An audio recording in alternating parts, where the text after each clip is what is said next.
Y'all, this is my second time recording this thing because if you've been following me on Instagram, I bought Puffy this very loud, hard ball that he is like obsessed with. And literally, right when I was diving into the middle of this episode, he found it and started playing with it. And I wasn't going to edit it out, but then he started to bark and get real ignorant with me. So, take two. Oh, yes, honey, that is so true.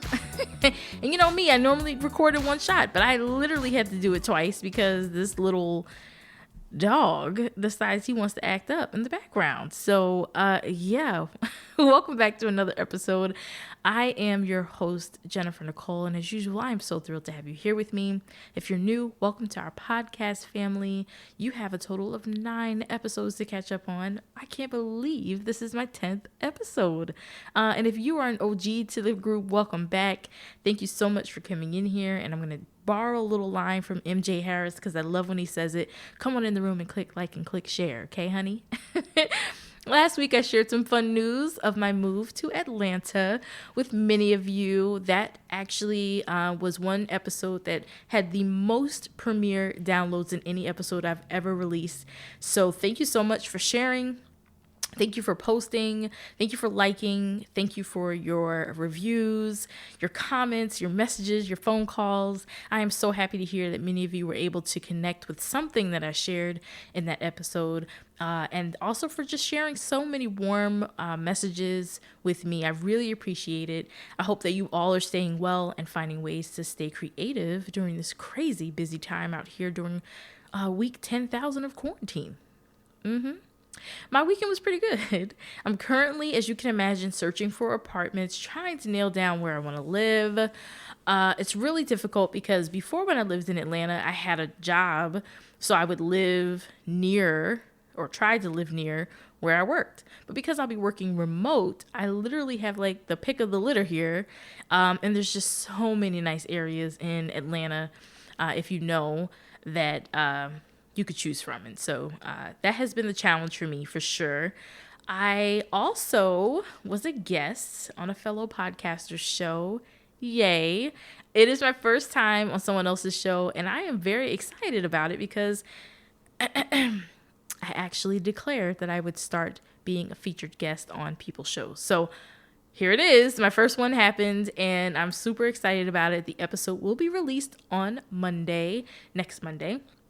So, of course, I'll be sharing the information with you all so that you could check it out and listen to me on someone else's show. I'm so excited. So I've been a little busy, to say the least, but I still found time to binge some shows this weekend.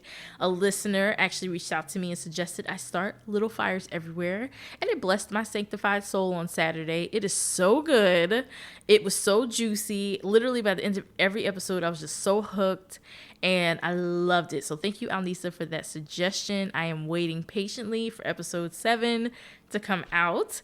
I also watched the Clark Sisters movie on Lifetime, and in true Lifetime fashion, it was amazing, okay? It was so nice to see their story. It was so amazing. In fact, I almost burned my dinner, okay? I sure did. I was baking chicken thighs, and they were done, but I wanted the top to get, crispy, and so I just turned the heat up. I didn't do broiler, okay? I just turned the heat up, then I tossed a little canned corn in a pot and put it on the stove, went and sat down, and started watching that movie, and I saw that little foam come up for the corn. I said, oh crap, I have food, so I'm like running around frantically trying not to have these alarms go off. I'm like opening up the one window I have in this little apartment and fanning frantically, but thankfully no alarms went off. My food was saved with the exception of the corn. I do not know how you burn canned corn. Don't ask me. Please do not DM me. I cannot answer that for you. Just know it can be done. So your girl just had a chicken thigh with a little bit of rice for dinner yesterday. But you know what? It was good and I loved it. So whatever.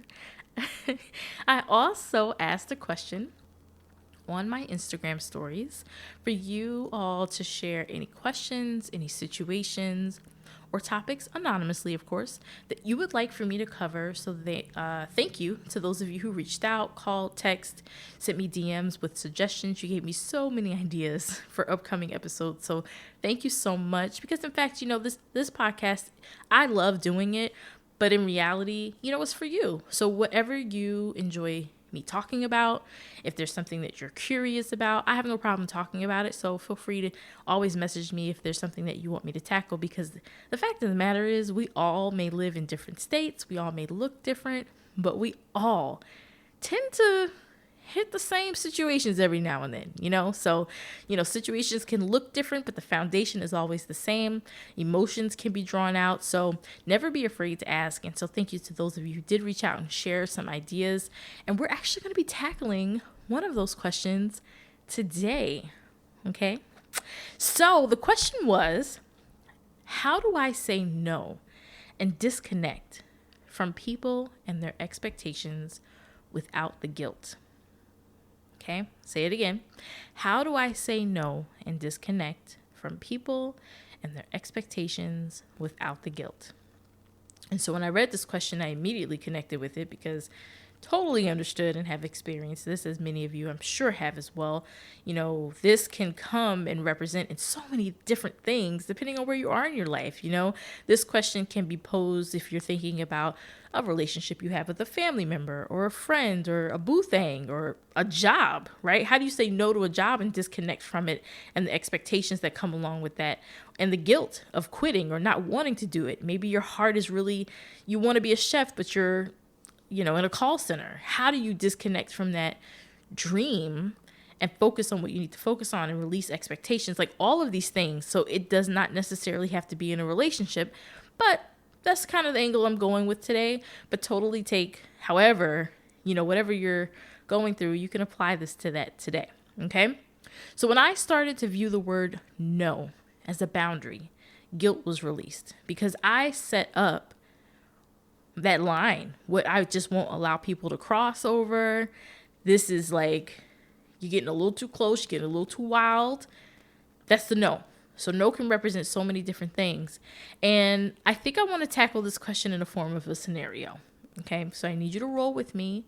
I want you to grab your little beverage or your little snack. Today I am sipping on a Snapple apple, actually. Nothing fancy, but I did put it in a little wine glass so it could look kind of fancy.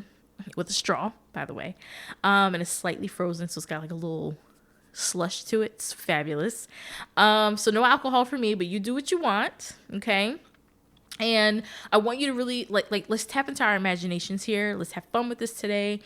And I promise you, it'll make sense at the end, okay?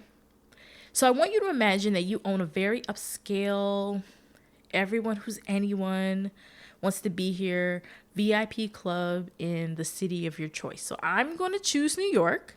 You pick wherever you want to be. You want to be in Tokyo. You want to be in London.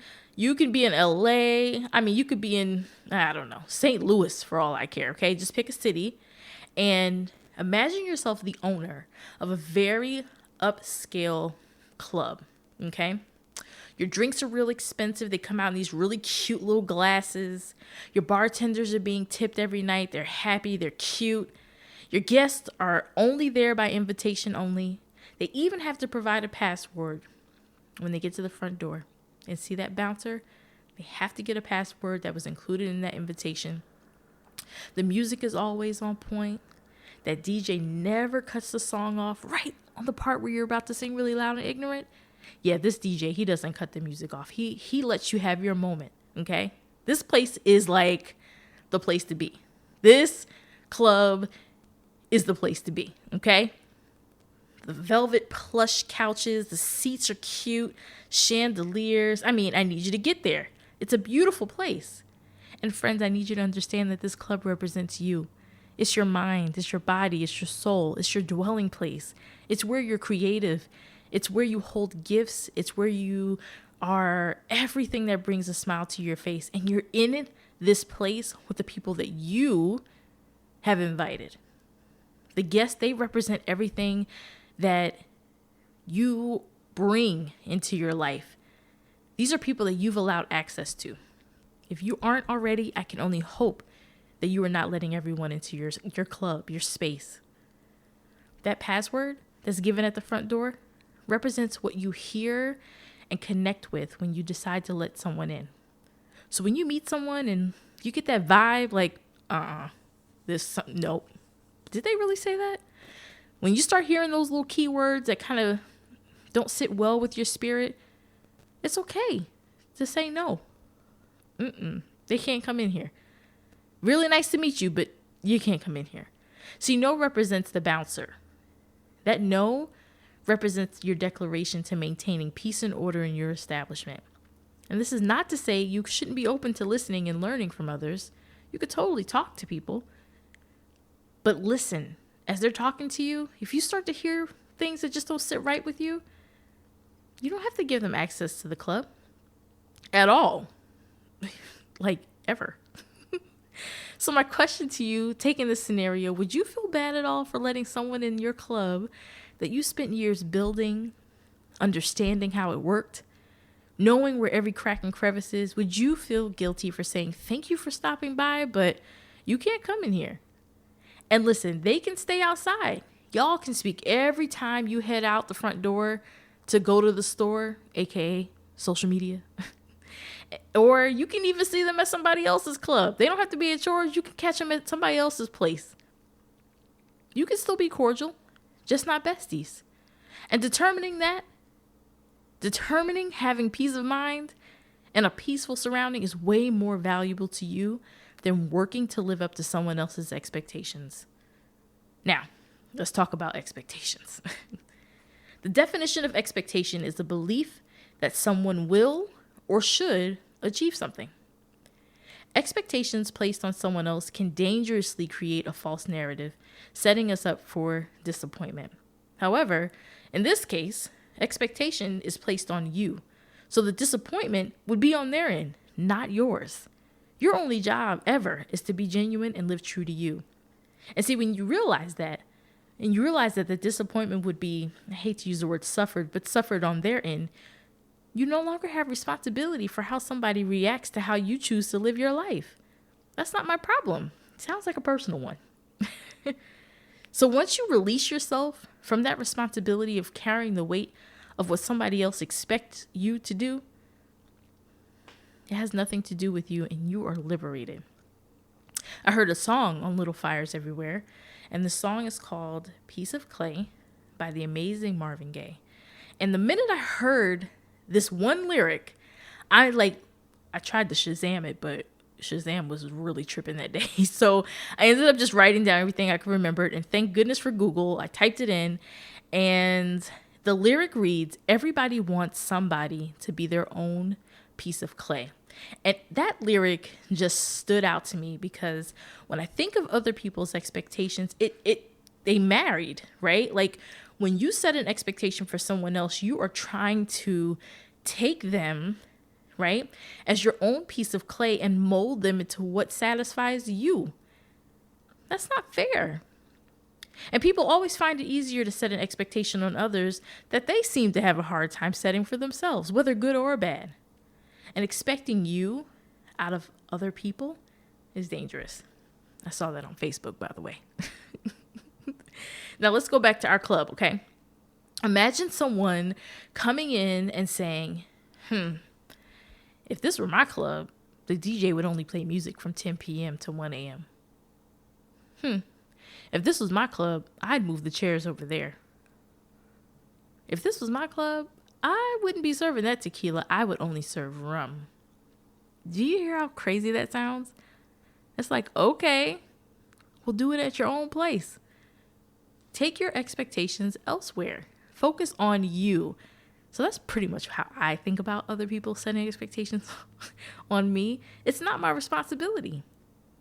And when we realize that other people's expectations are just reflections of what they may be battling with and have nothing to do with us, you're detaching yourself from guilt, and their expectations have nothing to do with you. Listen, you have one life to live, okay? One. Uno. O-N-E, my friend. You can't spend 1 second jeopardizing your peace. Because you know what? Having peace of mind takes time to build. You know, once you kind of go through those crazy early teeny 20 years, you hit 30, all of a sudden you realize, like, I don't have time for foolishness. Okay, so you take your expectations, you could take all of that, take it to your own club, because over here is nothing but zen. Okay, I don't care who it is, and you have to be steadfast and committed to you, because at the end, you are all that matters, and not in a selfish way, right?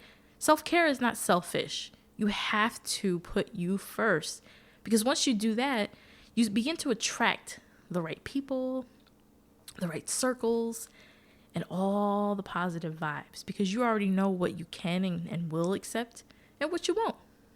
Okay? Because guess what? You're so worth it. You're so valuable. You're so worth it. Keep in mind, everybody wants to get into your club. Okay? But you have to be the one to say, nope. No. No.